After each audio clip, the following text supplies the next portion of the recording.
When you talk about individuals who are in the gig economy and they're dependent upon going to work to get paid, whether it's a hairdresser or whether it's a physical fitness consultant or whether it's a person who drives Uber or Lyft, if they don't show up to work, they don't get paid. So there is no buffer between them wanting to rest and them then being unstable with respect to their finances.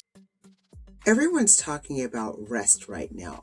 Protect your peace, set boundaries, choose yourself. And on the surface, that sounds empowering.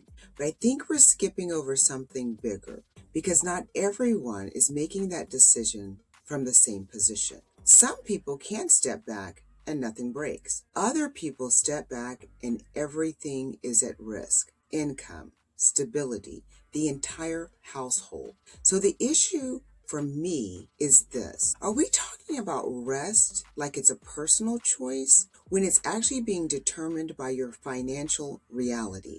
Because I've lived both sides of that.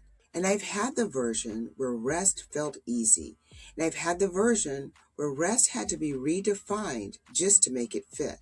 So before we tell people to just choose peace, I think we have to ask a harder question. Who actually has the margin to do it? Sure. If you're talking about, okay, if Lynn goes into a situation, right? And the structural reality is that they're saying, we're not going to put a black woman. Who's they? Let's use political. Let's use the wonderful bison, Kamala Harris. So okay. If the structural reality was, we're not going to have a woman as POTUS, and we're definitely not going to have a black woman as POTUS. The structural reality was there were individuals who were going to vote against her regardless. Okay. Because their reality, from a structural standpoint, could not envision seeing a woman, and specifically a black woman, holding that office first. Now, the individual strategy was she had the bona fides to be able to serve in that role as vice president first and then run for POTUS second. So yes, she could be Lynn and say, "Am woman, hear me roar," and decide to run. But the structural reality in terms of the United States, in terms of how we vote, in terms of what and who it is that we give power to, we were not yet ready to say this person can become POTUS. So I'm confused. What in that situation, are you saying that because the structural reality is a certain way, we shouldn't still try and insert our individual reality? No, I'm saying that you have to be cognizant of the fact that there are structural realities. But here's the thing. Let's just say David and Goliath.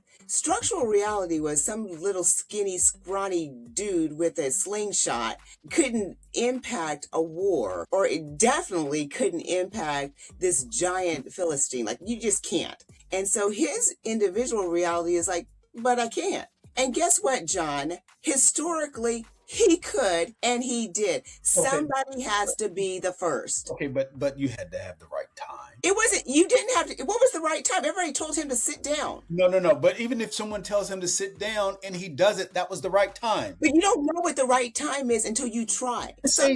Hold on. Yeah, plenty of people that died, were hanging in trees, that were burned, that were beaten, that were done everything. It wasn't the right time for them. But because of their tears, their pain, their suffering, it became the right time. But somebody has to start. Okay, I didn't say anything about not starting. I said be aware of what the structure. Why do I care about? I'm not aware about anything, because if I allow somebody else's reality, then it's going to impact how I show up. And so I'm always going to show up less than, because I have taken on the definition of my limitation of who I am. I'm never going to do that. I don't care what you think about me. I am going to do it the way I need to do it. And if it doesn't net the results that I think I want, or you think I should have had, I bet you it nets something, and the next person is going to have an easier journey. So I'm not going to take on your limitations. I'm not going to take on your definition. I'm going to put on these red bottom boots and march my happy ass into this place. Do you think we all have the same capacity? I think that everybody has gifts. And I think that everybody... I don't know. No, we don't have the same capacity, because then we would just be homogenous. And how boring is that? Everybody's different. Okay. So where we agree is, I do believe you have to push boundaries in order to move certain things forward. Where we disagree is how we look at what can be accomplished and what should be accomplished under the constraints that we're working. But that's my problem I have. That the constraints were envisioned and defined by someone else. And so it wasn't me, because if it was me, I have no constraints. Oh, we realize. So why do I care what somebody else thinks about me and what I'm capable of? Why do I care about that? Do you not think that some constraints are there to protect you as well? If this room was big enough, I would roll and laugh like a kookaburra in an old oak tree. No, seriously. No. So you believe that Lynn should be able to do exactly what Lynn wants to do, whomever else be damned? As long as Lynn is not doing anything illegal or morally wrong and impacting someone else's disenfranchised, Lynn can show up and do exactly what Becky can do. Okay. So help me to understand why what Becky's doing, Lynn can't do, because Lynn looks the way she does. Help me to understand this. I'm not talking about Becky right now. Let's take it back. Who are we talking about? A couple of weeks ago, we were talking about Target, right? Okay.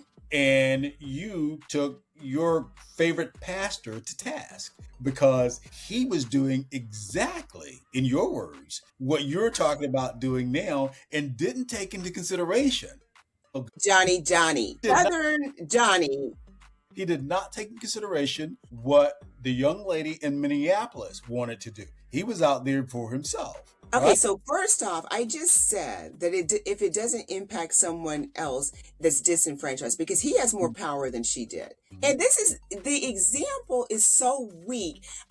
One of the things that I think is, I don't want to reimagine my life, but if there's anything I could reimagine, and I really wish I had gone to Howard with you and we had gone to a debate, I would have had you crying in the shower like the crying game. Like, this is a weak ass argument. It makes no sense. It makes all the sense. It makes zero sense because it's two separate things. First off, what he did was self-serving.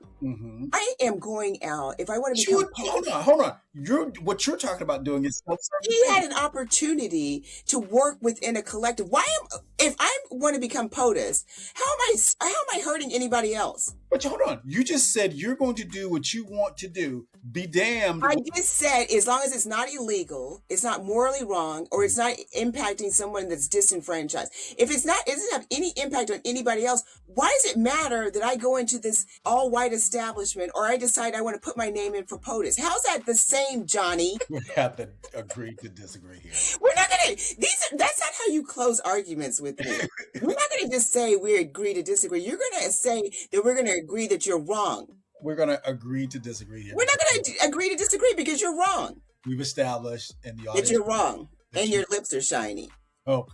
So receipt number 2, in the political arena, we talk about rest as a balance sheet decision. Okay. So one thing that you just talked about was you were able to spend some time with your family and do certain things if your savings allow you to. So the savings create the ability to pause, in some ways, the income generation that could be happening if you're working. That stable employment reduces that risk exposure with respect to, I don't have to worry about where my next paycheck is coming from, or I don't have to worry about where it is that I'm going to have money to be able to pay the bills. And then if you're in a dual income household, that also gives you some stability, that if you're a single parent and your income is the only thing that's standing up your household, you can't make some decisions that other individuals make. And so we have to take in consideration that a significant portion of the population doesn't have that capacity. Because there's a statistics that a good portion of the United States, if an emergency came up that was $400 to $500, they would not be able to get their hands on that $400 to $500 to be able to address that. When you talk about individuals who are in the gig economy and they're dependent upon going to work to get paid, whether it's a hairdresser or whether it's a physical fitness consultant or whether it's a person who drives Uber or Lyft, if they don't show up to work, they don't get paid. So there is no buffer between them wanting to rest and them then being stable with respect to their finances. So the question I have for you is, the rest mindset something that we give too much credit to versus looking at what it is and how it is that individuals are financially able to do certain things, meaning their bank account allows them to rest? I think that it goes hand in hand. And so I do think about this. I think about it because of my journey over the last 4 years. Obviously, when I was married, I had more disposable income and I had more financial security. And so I didn't worry about anything. I woke up every day and like, where are the birds? What dresses are the birds going to make me out of curtains? Like I lived in Disneyland. It was great. After the divorce, my disposable income in particular decreased significantly. When you're the only person, oh, there are no birds in this, I might have to eat that bird. I adjusted. So my softness adjusted to the bank account, right? And so my idea of rest adjusted to the bank account. So I had to really spend some time thinking about what does rest mean to me? And for me, it meant being able to come into a house that is clean, that is aesthetically pleasing, and that I can sit up in my room with my iPad on a Saturday rainy day and watch whatever I want to watch. That's rest for me. It doesn't mean that I need to get a new car every year. Like I don't particularly care about cars anyway, but that's not for me. Or that I need to go out and buy red bottom shoes every month. But when it came down to what really brought me joy, is being able to come into my house and have security and safety, and to make sure that my immediate family was safe and secure. So I think it's an individual thing. No, I think it's a generational thing. Let me tell you why I don't think that. And you can, give you some space to respond. But I don't think it's a generational thing because we've talked about variations of this. We've talked about marriages or relationships of convenience. And so because it allows you to have that dual income, it allows you to go get, I don't know, massage every couple of days or whatever. You're like, I don't think that it's generational. I think a lot of people make individual decisions because during the 4 years that I was divorced, I'll be real honest. I had one time thought, well, maybe I'll just get back into this relationship. Of course, I had a lot of virtual slaps in the face with my girlfriends that, are you fucking crazy? You think about it, you're like, well, it was nice to be able to do these things. So I don't think it's generational because if it was generational, we would have an influx of people just like, forget this relationship, forget this job, forget this whatever. I need my idea of peace. And we see some of it. That is so not true. Because Gen Z, who started the entire quiet quitting phenomenon, where they're going, I don't need this. I don't need this job. I'd rather have my peace. I'd rather be able to do whatever. And I don't look at it through a financial lens. They're looking at it from an emotional lens. Okay, so if we were to say that, I would think that millennials started that. Those were the ones that said, I'm not working 18 hours a day. I don't even like you. So bye. And they were the ones that were quitting every 6 months. You're like, what the hell? And they're like, because it is not bringing me joy. This is triggering me. I'm out of here. They're the ones that they were the trigger generation. They were triggered every 5 minutes. And then I was like, you know what? Love this. Let's say it's millennials and your wonderful Gen Z. I think that, yes. I think that because Gen Z is flexible and I always say we're the generation of analog and digital, that we are very flexible. We're like Gumby. And we saw what millennials were doing and the peace that it brought them. And they're like, why the fuck are we doing this? Like, what's the purpose of this? They're doing it and they're just fine. Let's lean into this. So maybe it is generational. Maybe it is. And it started with millennials, and millennials were like this status quo going back to somebody had to do it. The structure said, don't do it. You needed to work 18 hours and work for 20 years at a job that sucked. And millennials were like, I don't care what the construct says, I'm breaking it. And guess what? People followed suit. So cheers to the millennials. Okay, so I'm going to push back here. Here's where I think that you're right, because I'm going to make your argument better than you can. John, if you mansplain it one more again, you're going to see me with that knock at the front door. I will say that millennials did take the approach that you're going to respect me and you're going to put in boundaries that allow me to have work-life balance. I believe that millennials pushed the envelope there. I believe that Gen Z took it a step further to say, you know what? I don't give a damn about your boundaries. I'm quitting. You need this by 5. You're telling me, I'm looking at my clock at 5. Lynn is telling me that this is important and she needs it by 6. No, I get off at 5. But we didn't, all we did was put the comma in the font. The millennials did it. They did the hard work. They did the lifting. They're the ones that took the political hits because people were saying they're lazy. They're whatever. They're hard to get around with. They were like, we don't give a shit because now we're watching Netflix. And guess what? We're not in the therapy office with you, Gen Z, X, or whoever we are. I just said that millennials took the argument and helped set up those boundaries. Yes. Gen Z. They helped set up. They're the ones that created. They didn't help set up anything because Gen X would have just continued business as usual. Millennials are the ones that took the step and broke the construct that was set by this, what was it, the reality that you talked about earlier. They're the ones that did the hard work. Okay, we're saying the same thing, woman. We're not saying the same thing because you're still on the comma and the font. I'm saying, okay, I'll concede that they were one of the ones to take the first step. There is no one of the ones. They were the ones that did it. We were sitting there with the sweat coming off and looking at the whiskey bottle in our drawer saying, good Lord, when is this day going to be over? They're the ones that said no. You need to concede that Gen Z took it a step further and said, oh, you know what, John? Listen. Can I finish my thought? No, you can't because I have to say this. I just realized that I was arguing against myself because I wasn't even listening to the alphabet. No, you're talking about Gen Z. I'm talking about Gen X. You said the greatest generation, which I always interpret to be Gen X. And then for some reason, I didn't realize that you had slipped over to Gen Z. So please continue on and I'm going to get on board with you. Sorry, I was on the wrong train. You don't listen. Well, as I was saying, the millennials, yes, took the argument and said, we need to have boundaries. Gen Z, the generation that you are in love with, that your kids belong to, they said, I don't give a damn about your boundaries. I'm out. Yes. You want me to work for 10 minutes longer than I'm contracted? Yes. I'm contracted. And I applaud them for that. Because why? At the end of the day, when people hate, I think my mom hates for me to say that. At the end of the day, and by the day I mean our life, the people at Oracle are not going to be at your funeral. It's going to be the people that you take those extra 10 minutes with to spend time with, to go to the beach with, to read with, to whatever. And so I am not going to give you my 10 minutes Oracle because I am transactional to you. Mm-hmm. These other people are relational to me and I will go ahead and give my 10 minutes to them. And if everybody says, I'm not giving you 10 minutes, then it's not like you're going to replace me with somebody. You're just going to replace me with somebody else that's not going to give you your 10 minutes. So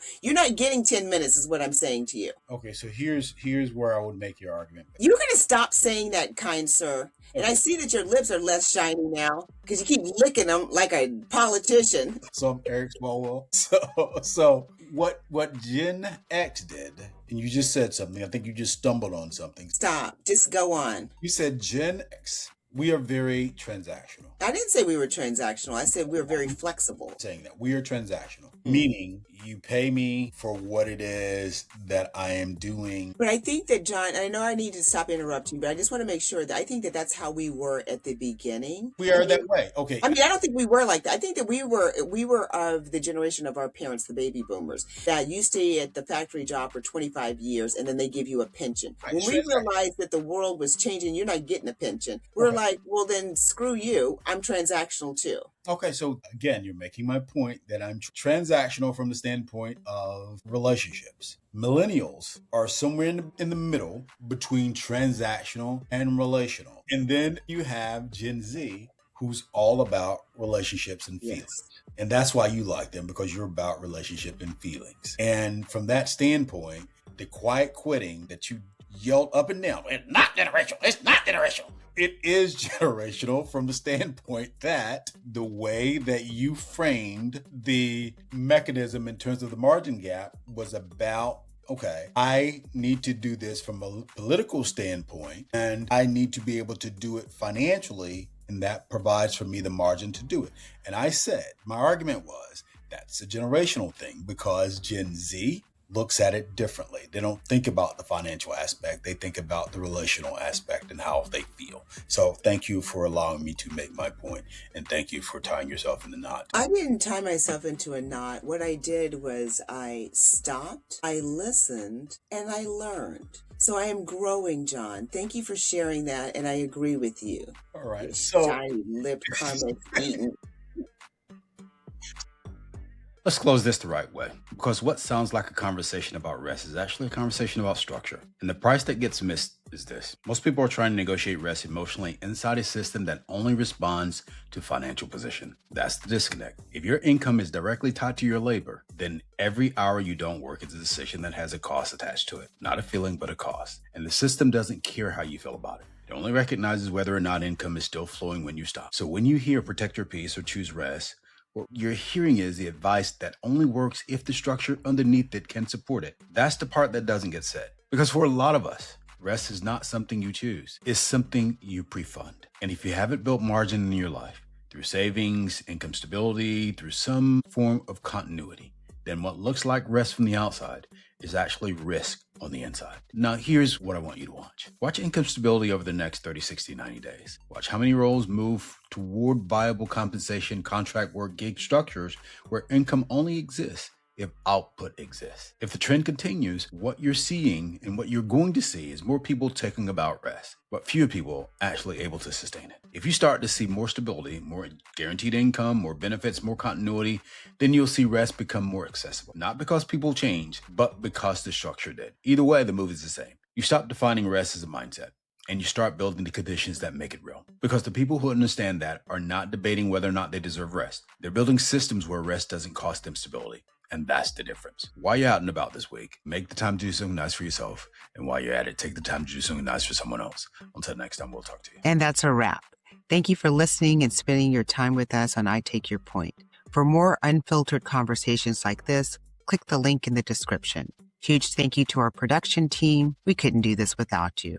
Quick disclaimer, the views shared are those of the host and guest and are for informational purposes only, not professional advice. Keep building your own table, take care, and be well.